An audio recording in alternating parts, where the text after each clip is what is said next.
Abbaa beekumsa guddaa jabaa gaara gahu kawaan inni jedhe addunyaan jalaa dhagahu nama dhugaa dubbachuu fi dhugaa falmachuun beekamu nama barruu sarara lamaatiin halkan walakkaa kaadiroota walitti yaasee paarlaamaa teessise isa barruu sarara lamaatiin akka shimbirroota ganama subiitti kaadirootaa fi faarsi bultoota wachisiise dhageettiin isaa addunyaa jabjechisiise Jawaar Mohammad abbaa qeerroo fi qarree Oromiyaa abbaa sabaa fi sablammoota cunqurfamtoota uummata Itoophiyaa abbaa nageenya gaanfa Afrikaa xiinxallaa siyaasa guddicha addunyaa kanaati. Nama bilchaataa hoogganaa cimaadha dinqisiifattoota isaa biratti hojii isaatiin baay'ee leellifama warra dhugaa Oromoo awwaaluu barbaadu biratti ammoo guyyaa hin abaarama halkan ammoo hin faarfama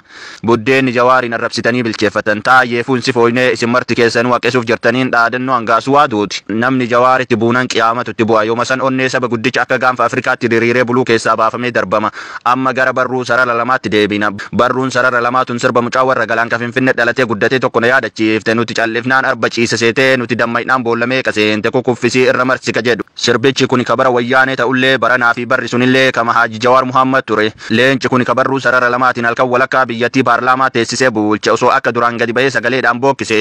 badhoon guutuun isii waan laga Abbayyaatti ufnaytu namatti fakkaata amma garuu qaallichi diimaa yoo callisuuf yoo dubbatullee diinni sodaatu kun waan bakka riphee ture ka'e namatti fakkaata. Jawaar Mohammad nageenya biyyattiitiif guyyaa tokkollee of duuba hin deebiine nama halkanii fi guyyaa nagaa lallabuu fi nama nagaa jaalatu akka ta'e firaa fi alagaanillee ragaa isaaf ba'a. Waggoota jahan Oromiyaa fi Itoophiyaa keessatti wal waraansi hammaataa dhufe ka lubbuu miliyoonota galaafate kana keessatti Jawaar Mohammad nama nagaa lallabaa turedha. Garuu yeroo sanitti namni hundi isa dhagahuu diduudhaan fiishkaa lolaa afuufatee lolatti seene lola xumuruu hin dandeenye erga jalqabanii haawwata Oromoo erga ilmaan malee hambisan nageenya erga biyyarraa godaansisan hiyyummaa fi hongee erga biyya qubsiisan booda akka doonii uummata feetee bahaar keessatti baddee ta'anii erga isaan gara deeman wallaalan amma garuu gorsa Jawaar Mohammad yaadatanii waan gaabbiidhaan quba ofirratti nyaataa jiran namatti fakkaata. Akkuma Oromoon jedhu jecha hayyuu ganama yoo didan galgala itti dhufan ka jedhan san amma garuu qaamonni wal waraanaa turan hundi nagatu nu baasa jechuudhaan dhibbee waraanaaf tumaa turan san amma gara nagaatti waan deebisan namatti fakkaata. Kan nama ajaa'ibu garuu warri badhu akkuma nama ofii nagaa fedhuu Jawaar Mohammad nagaa jibbuu fakkeessuu jalqaban waanuma Jawaar Mohammad dubbataa ture hojiitti hiikanii amma garuu akka nama ofii nagaa barbaadee Jawaar nagaa dideetti